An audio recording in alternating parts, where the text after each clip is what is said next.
Bismillahirrahmanirrahim. Assalamualaikum warahmatullahi wabarakatuh. Saya mengucapkan selamat maju jaya dan terus cemerlang kepada SK Sungai Tiram, terutamanya kepada guru dan murid-murid. Nampak progres yang Sungai Tiram semakin cemerlang dari segi akademik dan core curriculum.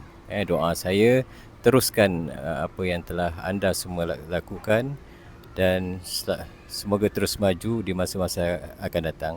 Sekian, wabillahi taufiq wal hidayah. Wassalamualaikum warahmatullahi wabarakatuh.